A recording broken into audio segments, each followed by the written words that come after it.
Welcome to a fabulous Friday afternoon, everybody. I'm Liz Farron. This is Jen Saito. We are the Chat Box Fail, coming to you live from the TV8 studios, and we have a wonderful guest today. This is Nevada Lee Furrow. Now, if you don't recognize the face, I am sure that you've heard his name around town. He's an amazing DJ out here.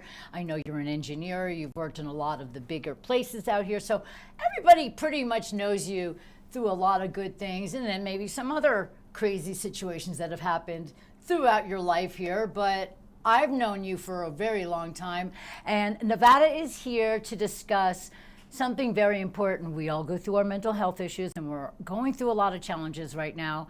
And there is more option. There are, sorry for the bad English, there are more options than we ever could grasp. If you've been tuning in every week, you've been listening to lots of different ways that we can all get in touch with our own personal selves, how we can grow, live better and happier lives, and maintain some contentment and not always feel anxious or overwhelmed by some things that we are all been diagnosed with or anything like that. You know, we go through ADHD, anxiety and depression. You can talk about you. And the reason why we have you here today is, number one, we're going to talk about Healthy Choices Unlimited. This is a very specific way that you can take care of yourself in a very proper way that's nice and easy and calm, and Nevada's going to discuss that. But first, we want to get to know you a little bit for anybody who is tuning in and saying, Nevada Lee, who dat? But y'all know Nevada Lee. But this is a very important discussion that we're going to have today, and I'm really, really happy to have you here. And Jen and I have talked to many people since January, and we know that this is going to be very, very informative and special. So thanks for being here. I am super, super glad to be here, and I've got to admit that the entire day I have been so on edge and like so anxious oh my and goodness. so nervous to come on and do this, because you know I've done radio with you Sure. and TV stuff, but Yeah, this is TV8. the actual first podcast I've ever done, you know, like Yay. for an hour, so Ours too. or however long we're gonna be here.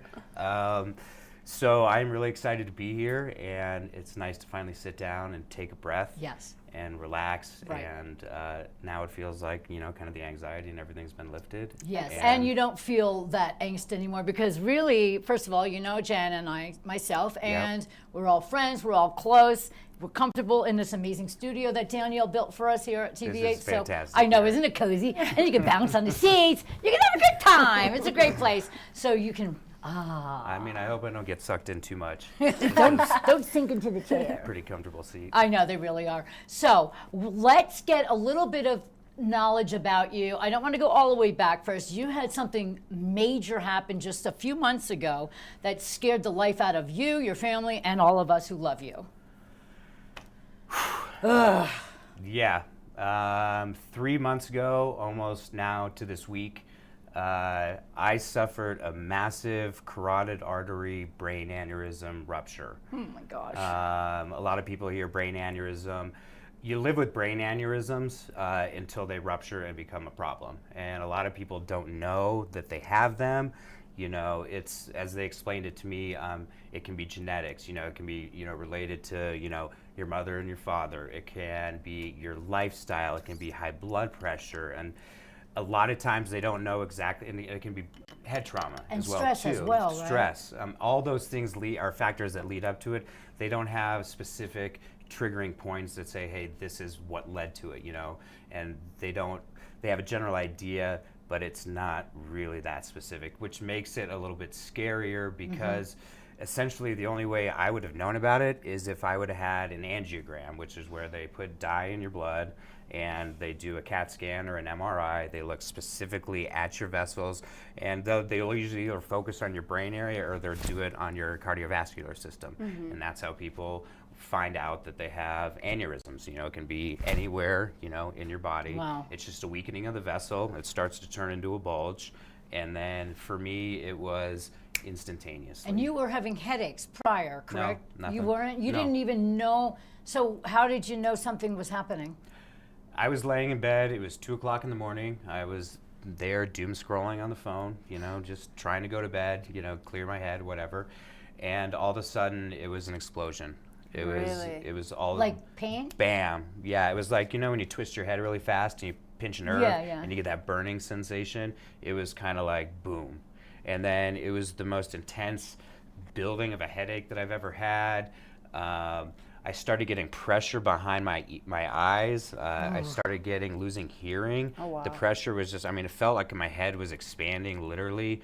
I was getting super, super nauseous, and I'm like, all right, I was like, if this is what a migraine feels like, I feel sorry for anybody that's ever had a migraine, because it was tremendous. And the surgeon said, it's kind of like that, but just like way, way worse than a migraine. You get migraines.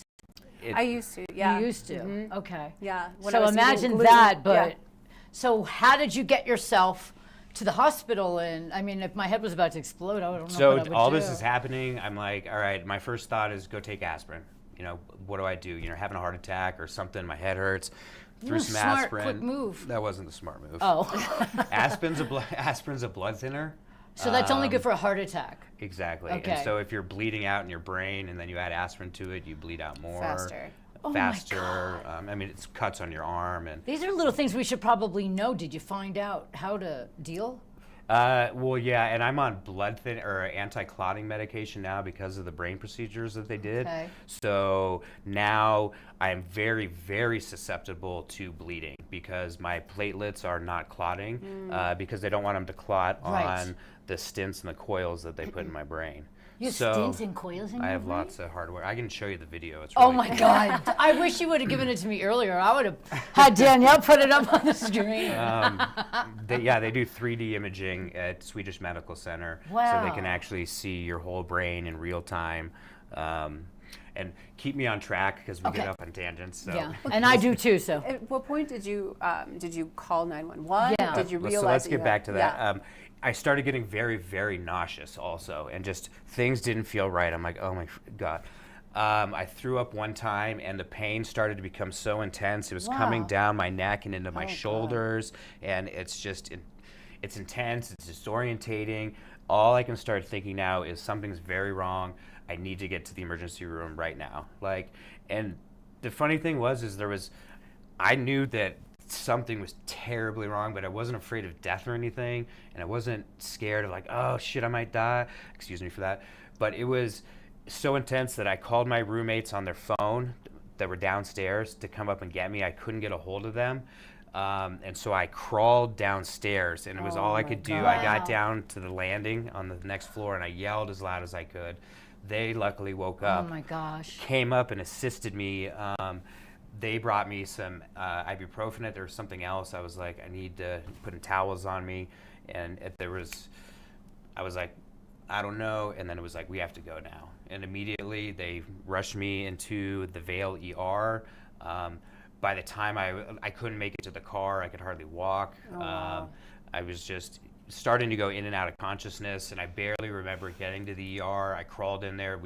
She was lucky enough to be able to explain the symptoms that I was having when I was having them, because I was able to tell her what was going on. Okay. And they immediately got me in for a CAT scan.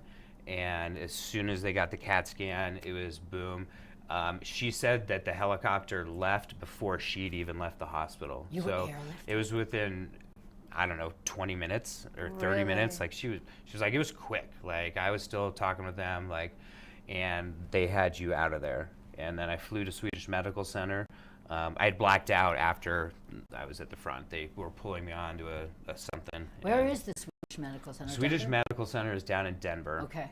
And they have one of the top neuro facilities in the country. And then some of that imaging we were just talking about is so state of the art that surgeons from all over the world come and train with the surgeons there and on this the hardware that they have and these machines to learn it so they can take it, to the other hospitals. But that saved my life. Like getting there that fast. I mean, if my roommates would have been there, I don't know if I could have gotten to a phone and gotten 911 there fast enough.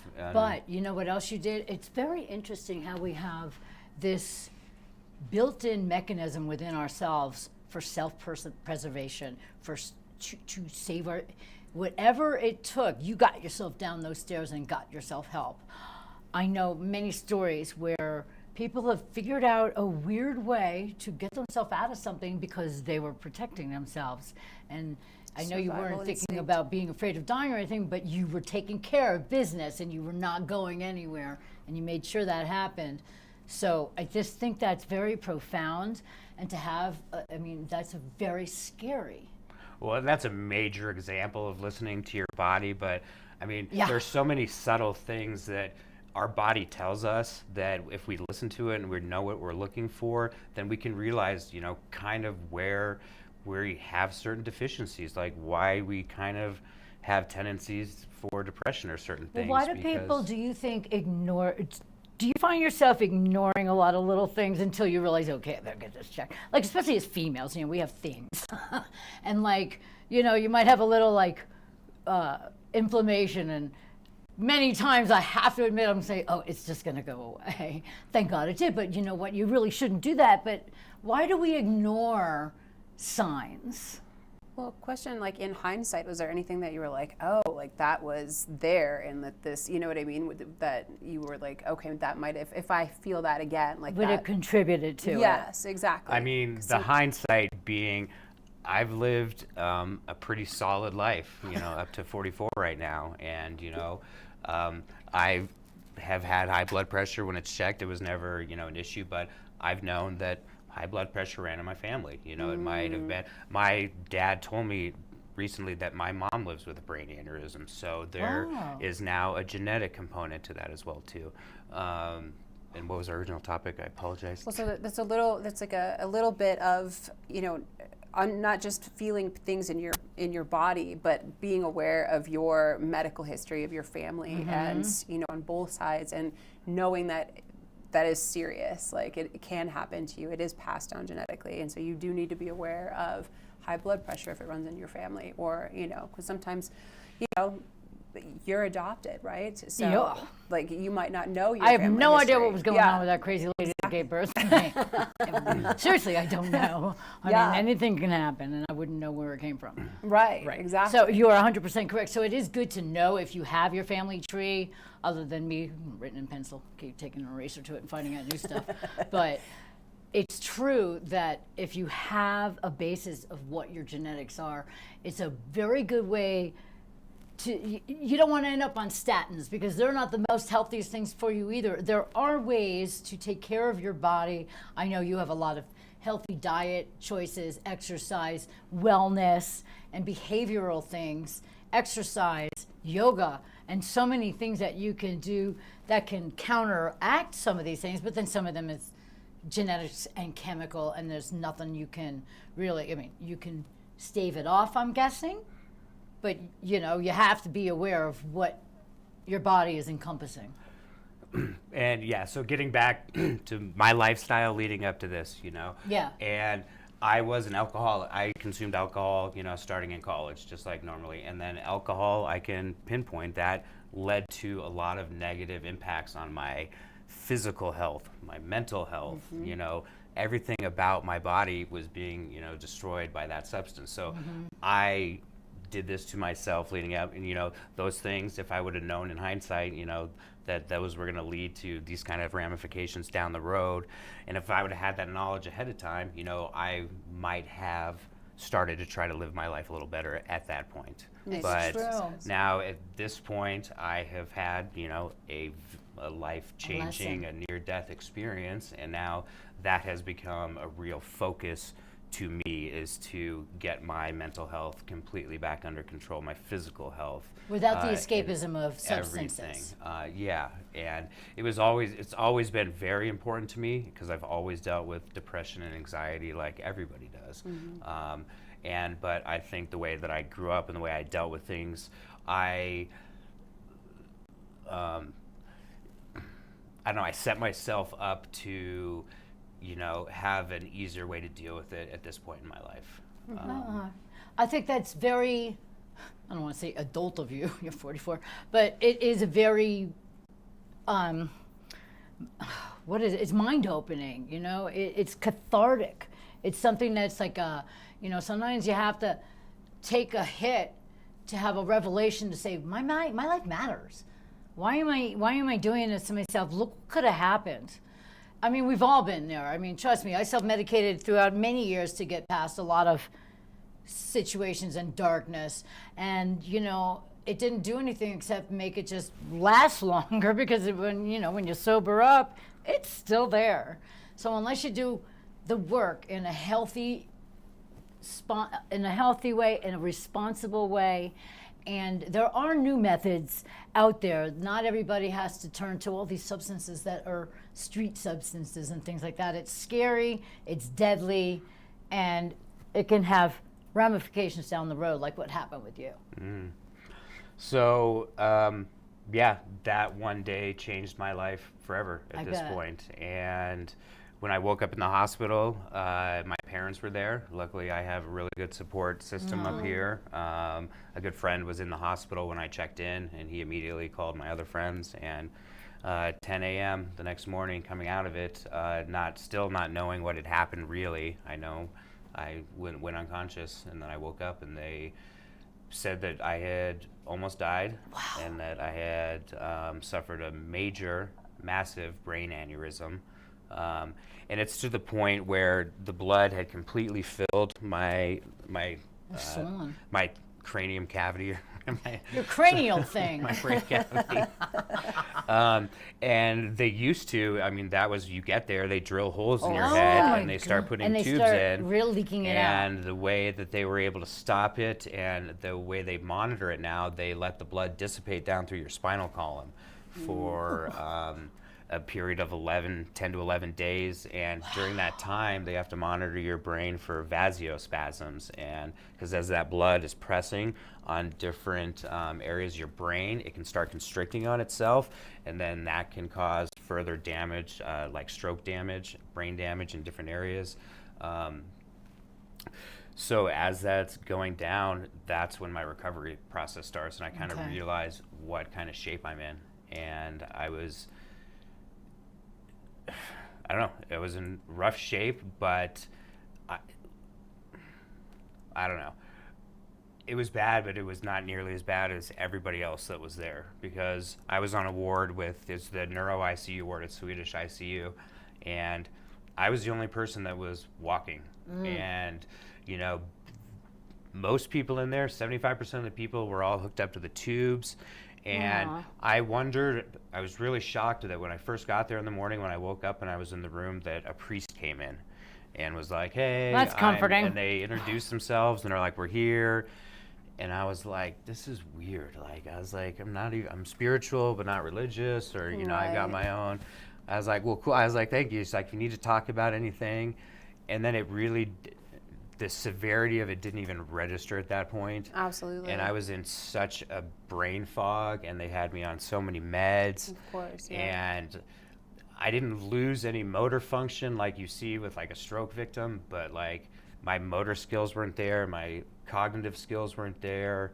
Like I lost a lot of long-term memory, like my short-term memory stuff was, I mean, everything was in jumbles. My brain was just a wreck.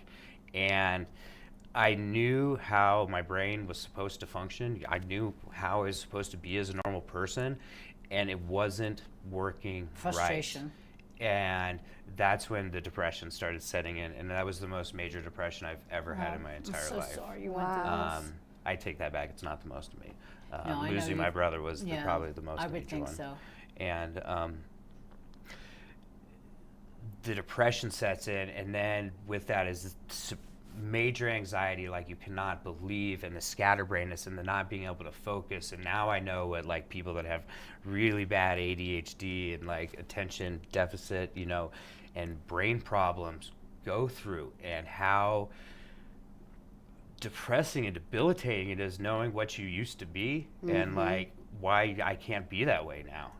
Well, it's not that you can't be that way. You just have to well, why am I not? Rewire. Why is my brain not working right now? And thank God it wasn't permanent. Thank God. I mean, we are both good friends with somebody named Lucas, who we all love. I don't know if you know Lucas, but Lucas had a stroke in his 30s. Yeah. And again, realizing the lifestyle can really cause damage to your nervous system, your organs, your brain, your health in general. And since then, Lucas has lived an amazing, healthy, conscious life.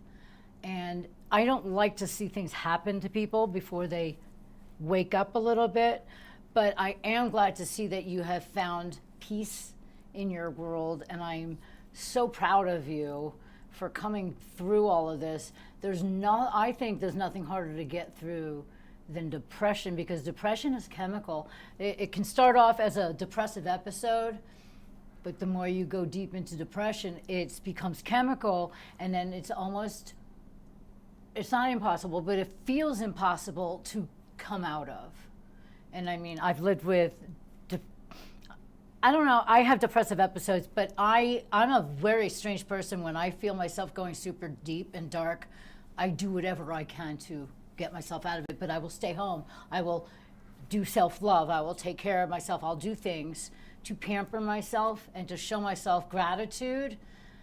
And those are the tools that I use to come back out of a depression that has got me paralyzed at home, in tears, in fears, and all the other stuff. I mean, people are always like, well, you're just so happy, so like you slap happy. Nothing's ever wrong with you. Nobody knows what people go through. Nobody knows how people are made up and wired. And believe me, I go as dark as you can. But when I think about the people around that I'm surrounded with, and people and life in general, how beautiful it can be, and if you can just embrace one special thing that you have gratitude for, your family, your friends, your kids, my husband, something of that nature, there's always something that can give you that little nick, and all of a sudden that old familiar feeling of that serotonin starts rising again, and you almost want to cry. It's such a beautiful feeling when you get that boost again. It's just magic. And then you realize that, okay, we can have our ups and our downs, but there are ways to maintain as well. And there's a lot of anxiety going around in our country, much less our community.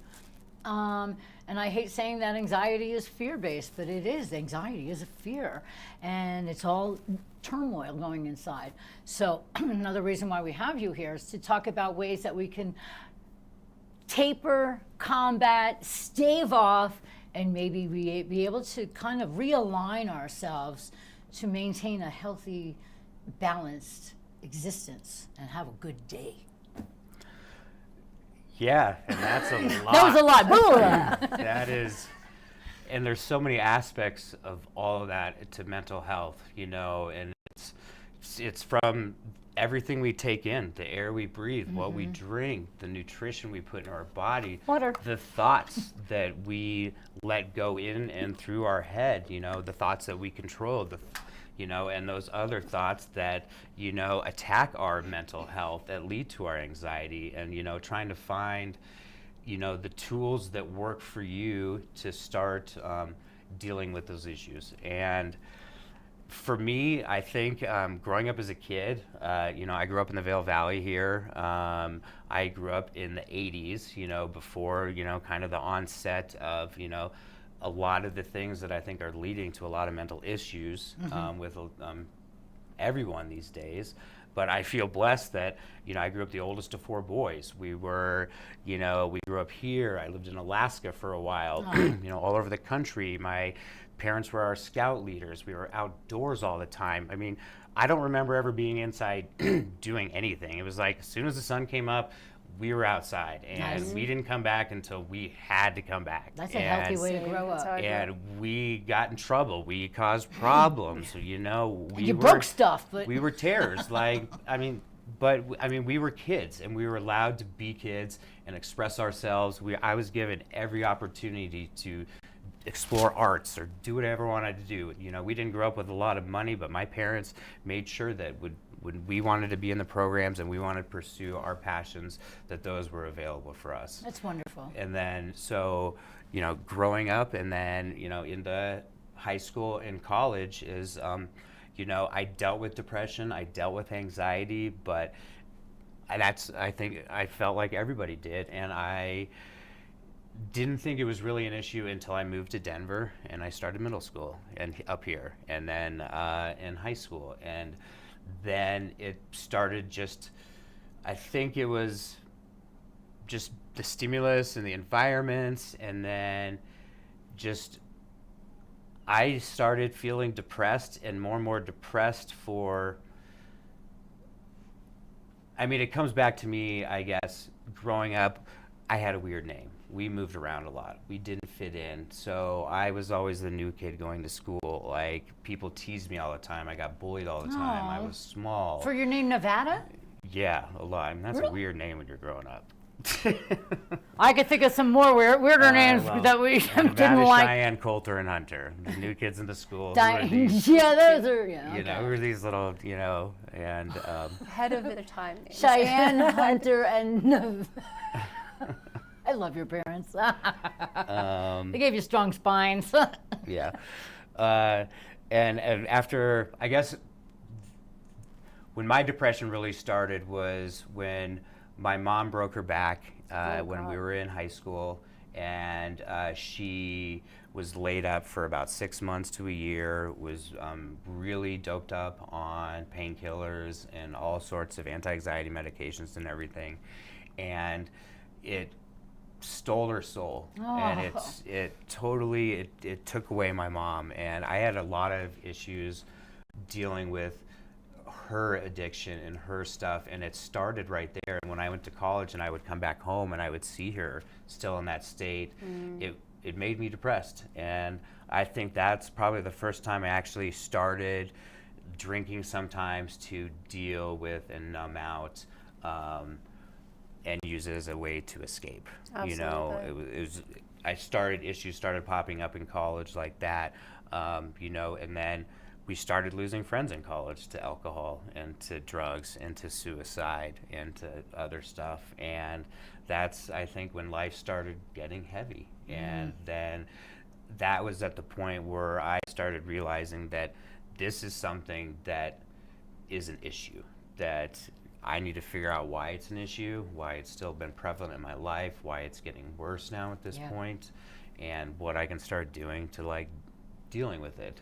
And the way I started dealing with it back in when I was in freshman year in high school was I started smoking pot. And when I first started smoking pot, way before it was, you know, medicinal and everything, my depression levels started dropping. My anxiety levels started dropping. I started sleeping better. And getting the sleep and getting the rest that I started needing, then that started helping me feel more relaxed, less depressed. And so the whole cycle of getting into that without going on to, because at that point, they weren't giving kids Ritalin every day or kids antidepressants or anything like that. It really wasn't a thing. And it was like, you know, and that's another story to talk about. Like, why is it a thing now and it wasn't a thing back then? And like, so, and bring me back on topic one more time. What were we just talking about? You were getting to the natural ways of curing. Yeah. So that's when I started experimenting with With the marijuana. and that worked great for me for everything. I didn't drink in high school. I was like, you know, people told us not to, you know, my parents told me not to, so I didn't, and I got into smoking marijuana. I went to in high school too. And the funny thing is, I mean, my mom caught me smoking weed when I was in high school, and she shunned me for it, you know, and, you know, all the ads were out there. Everybody was like, you'll become, you know, this, that, and the other thing. It'll make you, you know, everything was out there saying no. And I was like, this works for me right now. Let me do what works for me. Yeah. And that's what I did. And I graduated college with blue hair and top 5% of my graduating class Wow. of 650. And That's why they call it medicinal nowadays, because they have figured certain strains and certain things with the responsible use of marijuana actually does help with a lot of diseases and issues and anxiety and things like that. Yeah, I mean, marijuana being one of the most psychoactive substances on the planet known to man. The cannabinoids within the cannabis plant. There's so many. You know, over 85 cannabinoids, and they're still finding new ones, and they're studying it. And the nice thing about, I mean, everybody knows THC. That's what gets you high. That's the fun part. And that's what makes you relax. That's what I use to not drink. That's what I use to not. That's what I Right, use but then there's to. the CBD and the CBN. For CBN, I discovered for sleep. Yes. I don't take prescription sleeping medicals anymore. CBN, and it's not. It doesn't get you high per se. It's a derivative of the marijuana plant, just like all the other cannabinoids. Yes. That's a hard thing to say, but I mean it's remarkable. And CBD is for pain and So stress. so THC is the one that gets you high. CBD is the one that has been now studied the most. Okay. That's the one that's a huge anti-inflammatory. Okay. So strictly taken by itself as an Arthritis. anti-inflammatory, just as good, if not better than any other anti-inflammatories that you buy over the counter there for your body. The CBN, now they're doing studies on that one. I was going to mention that. That's the one that helps me sleep. I have found that amazing. THC to CBN in a 1-to-1 ratio, for me it's about 5 milligrams, and I'm a heavy user, and I take a 100 milligram chocolate bar, and that would be an afternoon Oh for me. my God. But I do that medicinally for pain and Yeah. for all the stuff that I'm going Right. through right now. But at night, 5 milligrams of THC, you're not going to feel the effect of that. But combined with the CBN, that helps get you into a level of deep sleep and keep you there longer. And I've never slept better in my entire life. It's crazy. They had me on trazodone after I got done with my brain thing. That's that was for for depression, sleeping. right? That's for sleeping. Okay. Yeah, that's instead of taking like Tylenol PM and that Oh, stuff, yeah. which Gotcha. Oh, that's you right. know, Okay. that's just addicting stuff, and it's not getting to like the roots of the problems and No, stuff it's not. like It that. doesn't. And they're synthetic. So taking the CBN is a way to get your body naturally to communicate with itself and to put you in a natural, deeper sleep. CBG is another one that they're studying now never heard of that one. extensively, and that's a very big anti-anxiety one. So But shopping that doesn't at have THC in it? you can get them separately. I take them together. But if you shop on the medical side of medical marijuana, that's where they have all these broken down, and you can get them into 1-to-1 ratios, and you can fine tune and find the ratios that work best for you. I'm down with CBG. So Yeah. the cannabinoids exist, Wow. in a certain percentage in all marijuana products, unless they've been extracted differently. But now they're actually extracting out the Separating it. CBN, increasing the concentration, so you can get your body's the natural effects from that in the doses you need without having to over THC yourself. Right, if and not you a lot of don't people- want the narcotic effect of that. Right. There's a lot of people that poo-poo it because they think, oh, it's marijuana, which is the funniest thing, because do you know how many alcoholics give me a hard time? They say something about somebody who smokes pot. I'm like, have another shot of whiskey. Okay, I mean, first of all, nobody should judge anybody for what they do.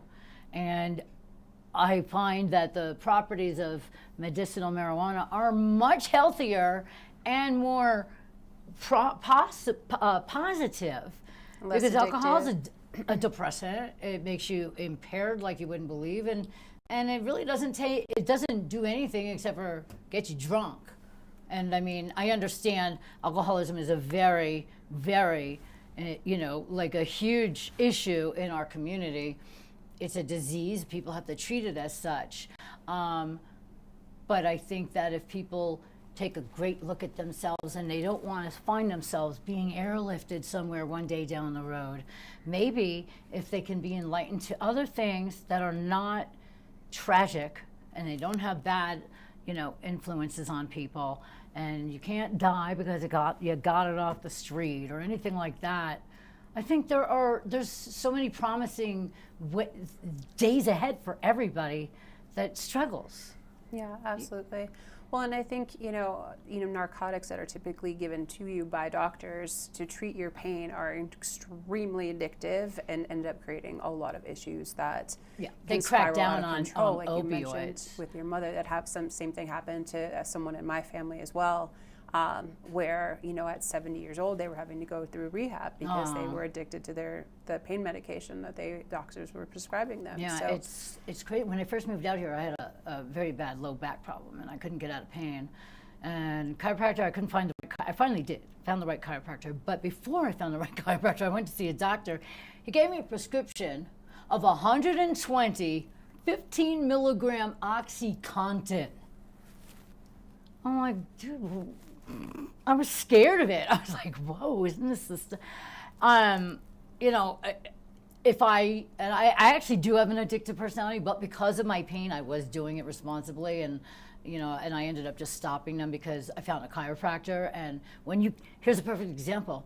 I was taking pills, but then I found somebody that could fix me naturally and make the pain go away, and I don't have to take those pills anymore. But the fact that he just threw a prescription at me like that, and I think it had like 3 refills. I mean, are you kidding me? That could have been the end of me if I really got OxyContin, not even codone. You know, so my point is that you can get off heavy duty stuff and the hard stuff. And, you know, I know that you say sometimes you think that you drink a little bit too much sometimes because you're going through whatever, but there's other things, right?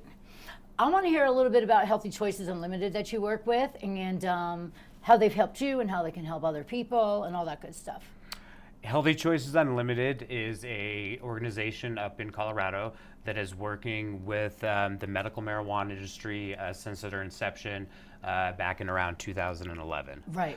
So their main goal is to connect patients that are seeking doctors for getting their medical marijuana evaluations, and then to get their medical marijuana cards so they can buy medical marijuana products within the state. Gotcha. So they've been doing that now for 15 years. They've served hundreds of thousands of patients in Colorado. Many of these patients are returning patients. So they have started seeing these patients, 15 years ago for certain conditions to help them get off of all these different pharmaceuticals that have just been thrown at them. Literally thrown at them. Thrown at them. They're like, these are used to treat that, and they give them to you, and then they're like, did they work? Did they do anything? And how are we supposed to know, like, if they're doing things and if they're doing things properly? And they just are like, oh, well, let's try this one. And they threw a bunch of stuff at me, and eventually you're like, you have to listen to yourself and say, no, there are natural ways to do this stuff. Marijuana was in the whole pharmacopoeia of pharmaceuticals before the 1920s. Mm-hmm. Cocaine was in there. Heroin was in there. Opium. Those were all natural substances that they used, before the Rockefellers changed the way the medical industry and the whole pharmaceutical industry works in America, and pushed away from natural, holistic, plant-based natural medicines that have been studied for thousands of years from traditional Chinese medicine, like all over the world. The truth is there.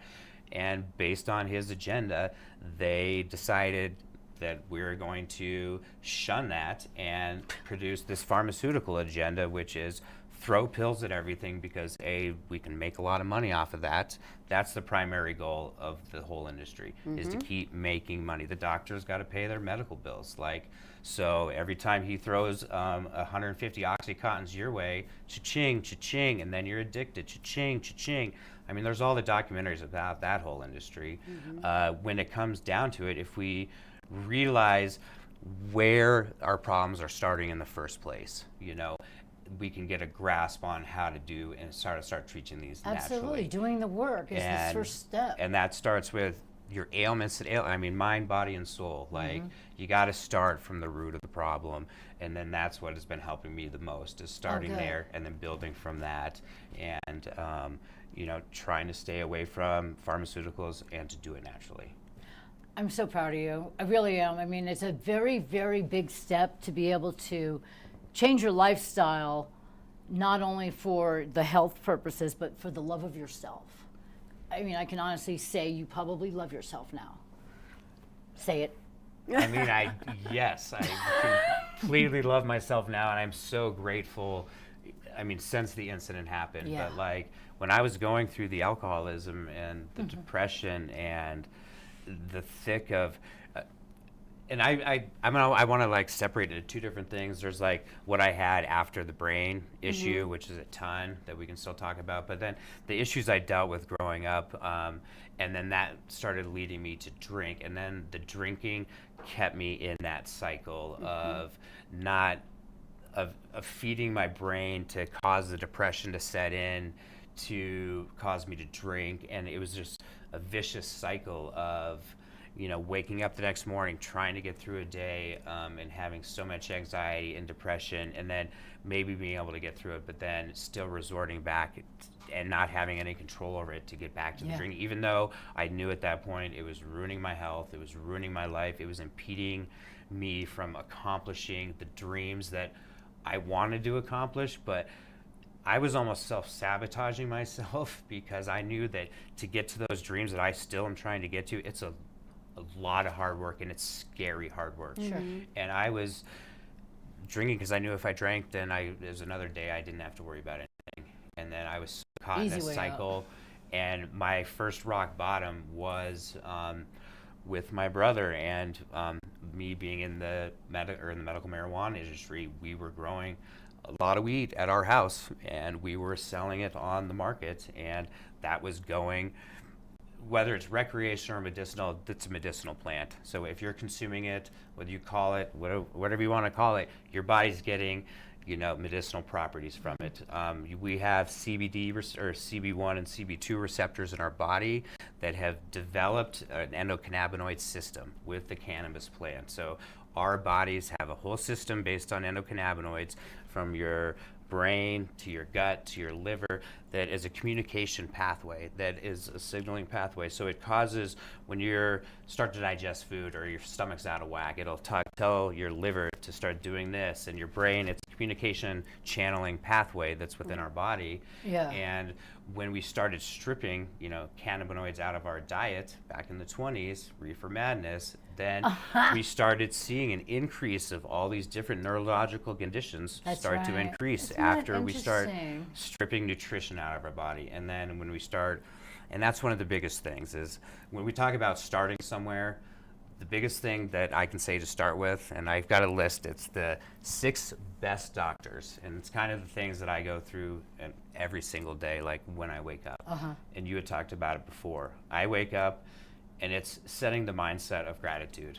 And it's easy. So I'm grateful my dog's laying next to me. I love Snow. His dog's name is Snow. I'm grateful to be alive every single day. Everybody should be. Everybody I know should that's be. hard when you do it, but learning to train your mind, and that's another discussion as well, is a hard freaking thing. But the power of your mind to instantly change the way you feel inside, and the way you're thinking, and the way your whole attitude is for the day. I mean, you have the power to do that in the flip of a switch. Sure. Just when you let those depressing thoughts in, and those are the ones that cause those repetitive cycles and those cascades of emotions, and your emotions will eventually go away. But if you keep triggering that with that same thought, you're going to keep doing that to yourself. It's and some so people true. like that. Some people like to feel misery, and they wallow in it. I don't know if they like it. Well, I think it's a complacency place that they've become comfortable with.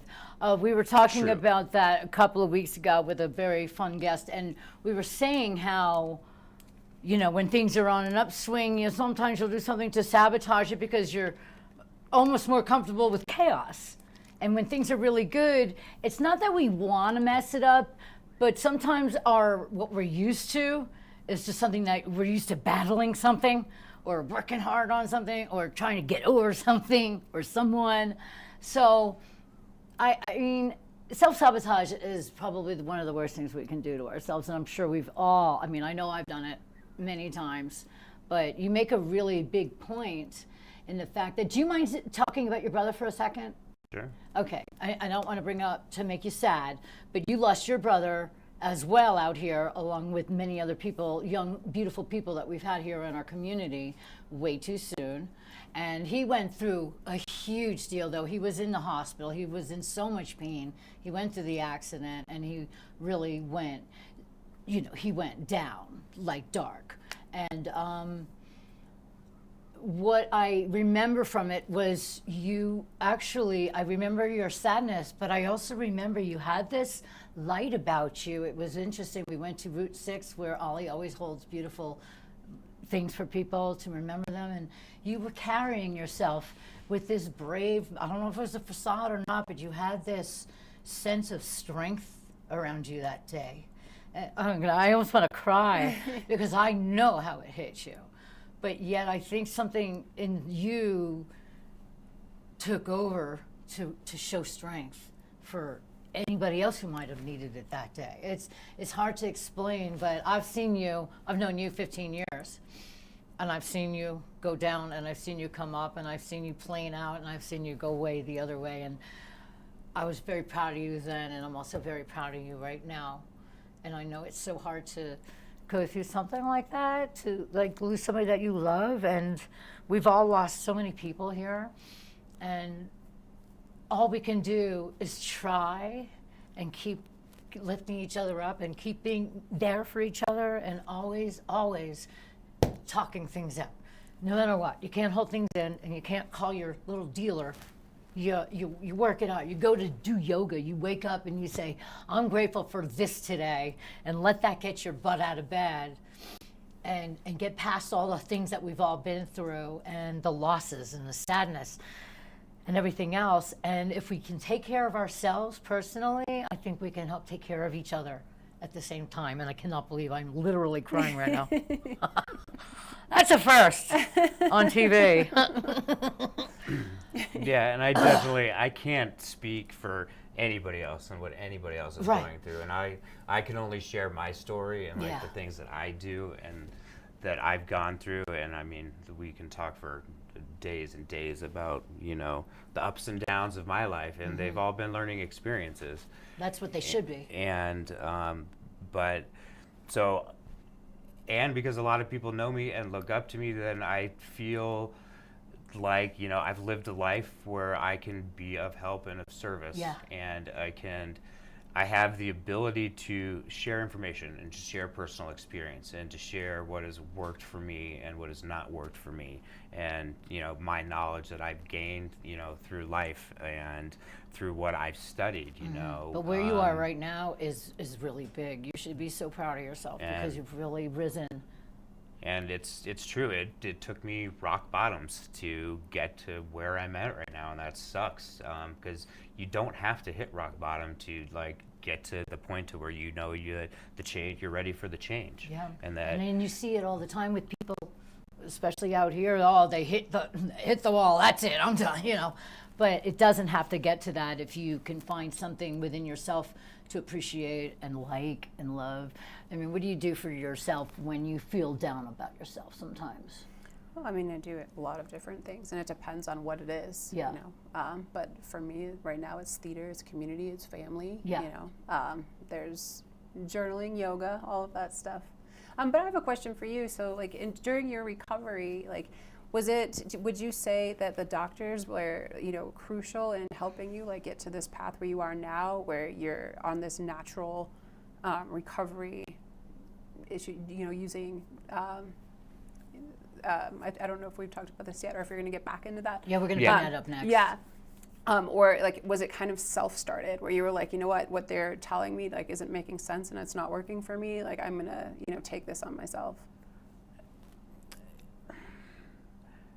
My neurosurgery team and everybody was absolutely freaking amazing, and they only wanted the best for me and to save my life and to make sure that everything was 100%.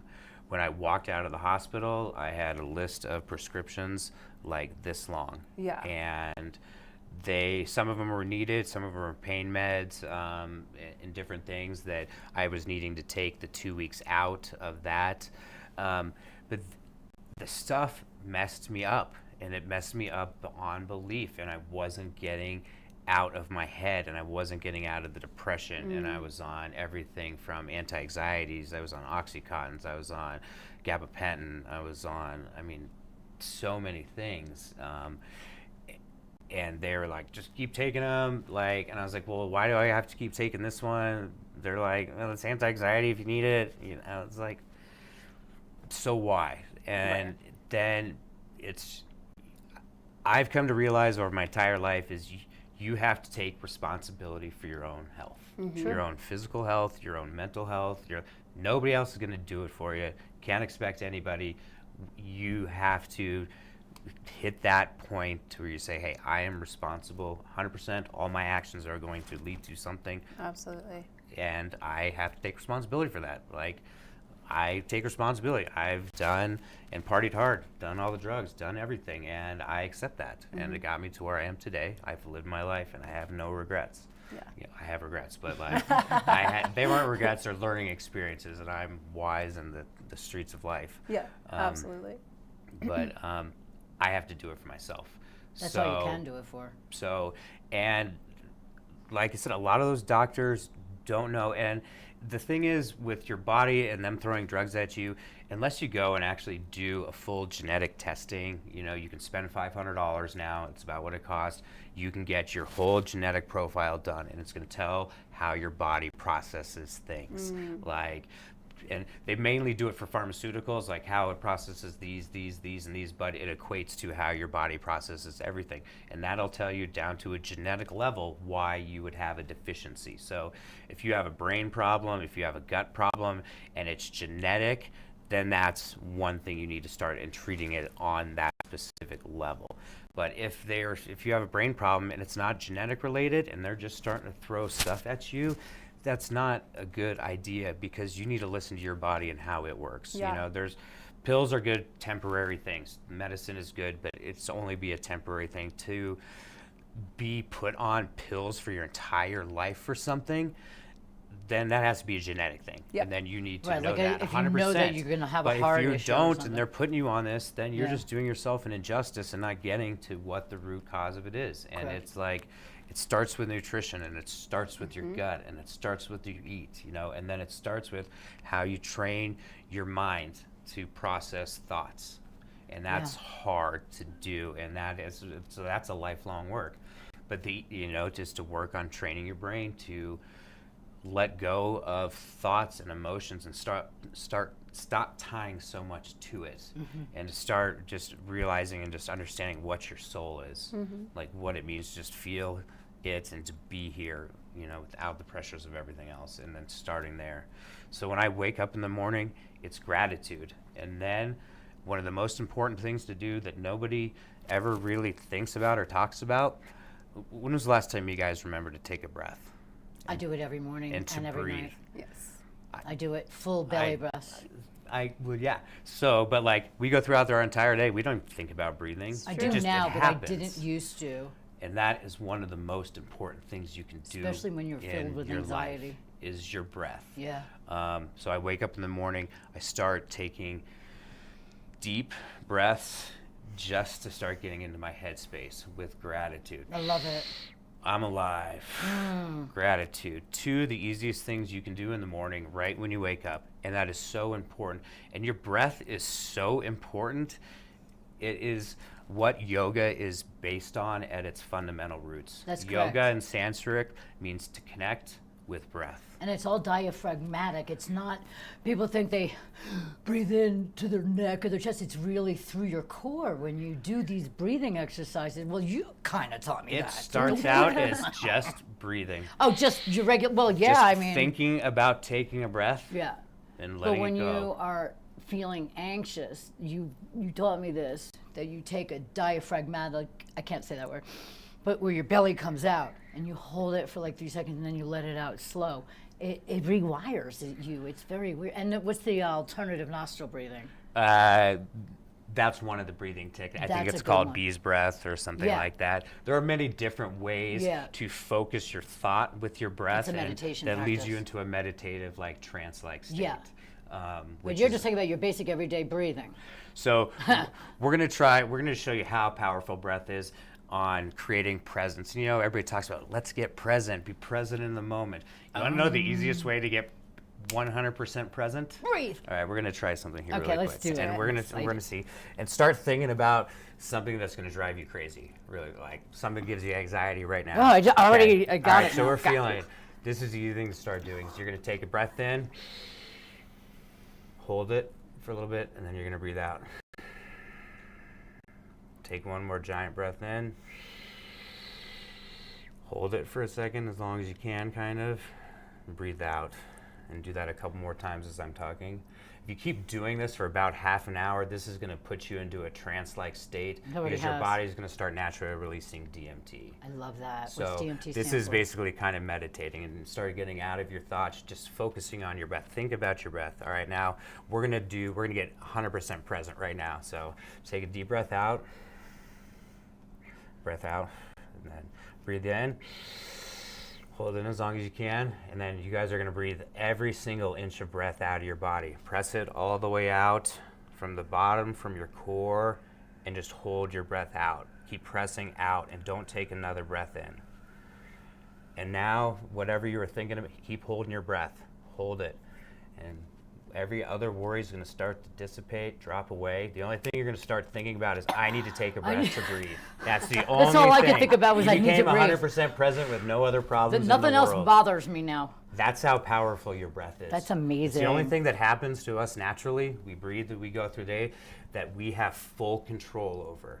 That's amazing. 100. You can't control your heart. You can't control your brain. It's all works. Your liver works. You can control your breath. Yep. And you can, in and out, you can go to a meditative trance. Like you I can love kill it. yourself Yeah. by holding your breath and passing out. Like that is the power and the control of what you can do with just breathing.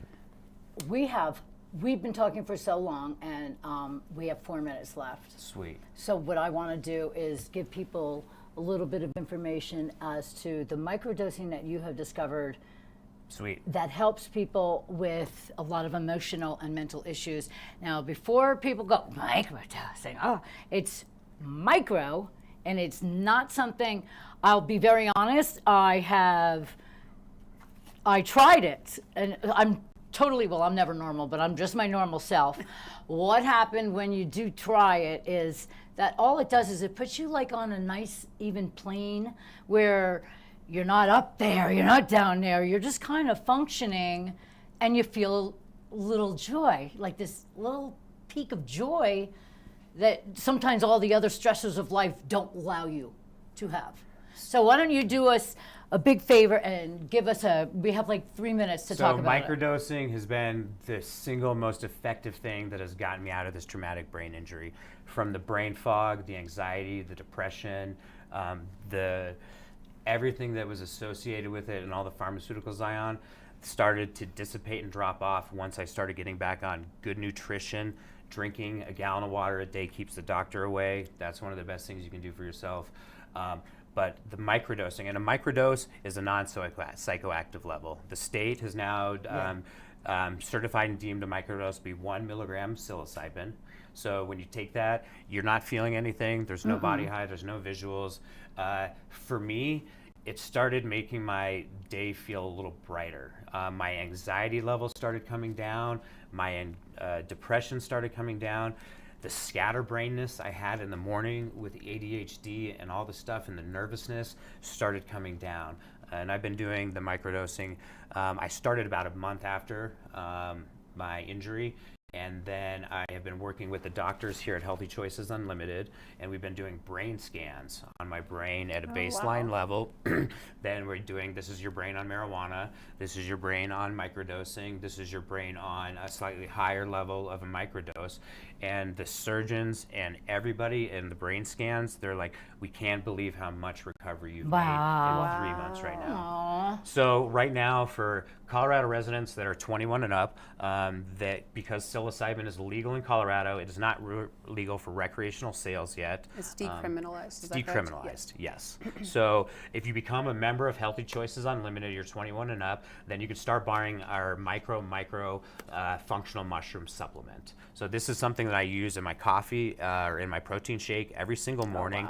This one is a half of a microdose, so it's a half of a milligram of psilocybin per teaspoon, and then we do a functional mushroom blend with traditional Chinese mushrooms. So this is our body blend that's focused on all your body aspects. So we use the chagas, cordyceps, reishi, and the turkey tails as our key functional mushrooms. Got it. And then we have a lab-grown, lab-tested, and state-certified psilocybin mushroom that then we add into this blend, and then we sell as a nutritional powdered mushroom supplement. Now, can you take too much of this to where you will hallucinate? This is a 1-month supply. The equivalent of this is what the state calls as a hero dose. About 3.5 grams of mushrooms on a Friday night is what I called it back in college. So if you took and were to be able to eat this entire thing, it tastes like dirt and mushrooms, so that would be very, very hard. Yikes. But you could get a full psychedelic experience of that. And with the But doctors, that's not the point of it. that's not the Right, point of this, exactly. and that's why we sell it as this, and it's available for everybody.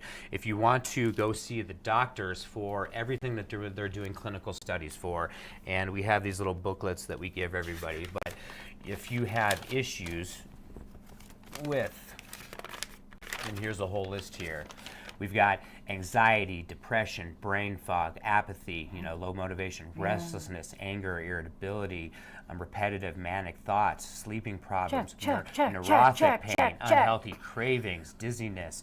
Every single thing on here. I love that apathy is on there. I know. That's interesting. Yeah. I don't think I people checked think every this- one of these, Yeah. and microdosing has helped me with every single one of these. The biggest thing that, not necessarily microdosing, but taking mushrooms at a higher level than that, it helped me with my alcoholism. And it helped me with getting to the roots of my depression, dealing with my brother's death, dealing with the issues I had with my mom's addiction, dealing with mental health and how rough it is in this valley. Right. This is helped me the most, and now we have the doctors that have been doing it with medical marijuana. They are doing it with medicinal microdosing, and we are available, twice a month here in this county. They have doctor visits all over the state. You come down, you see a doctor, you start with a microdose, and then you can start, with whatever. Do Is they kind of handhold you through that process, or is it they give it to you or prescribe it to you and you take it home and you do it in your own space? Yeah, so this one is in your own space. You Got see it. the doctor, they give you samples. There's a whole booklet and a whole thing. You go, you fill out, your experiences with what you were looking for, and then you go back and you see a doctor a second time. You kind of curtail, how you're going to do your regimen through there and throughout. How do people reach out to get this information so they can go to the next doctor visit? It is Healthy Choices Unlimited. The website is healthychoicesunltd.com. If they want to go to the website for the medicinal microdosing, it's HCU, Healthy Choices Unlimited mushrooms.org. Okay. And then they'll have all the information. They can sign up and join as a member right there to start buying these products. Okay. And then if they want to come see us for a doctor visit, then they can go take that to the next level for them to help treating their mental health. And Thank you. Works wonders for me. You're amazing. I can't thank you enough for being here. All of this stuff is so important for us to get a grip, really be able to live our best lives without all of the anxiety and all of the substances. If you want to reach out to Nevada, well, you know where to find him because he's a yoga instructor, he's a DJ locally, and of course, over at Healthy Choices Unlimited. And I just want to commend you on what a great job you're doing with yourself and how much you have taken care of yourself and how you've risen above all of the crap, and you are doing such a great job right now. And the fact that you want to give back to everybody, it's very special and very important.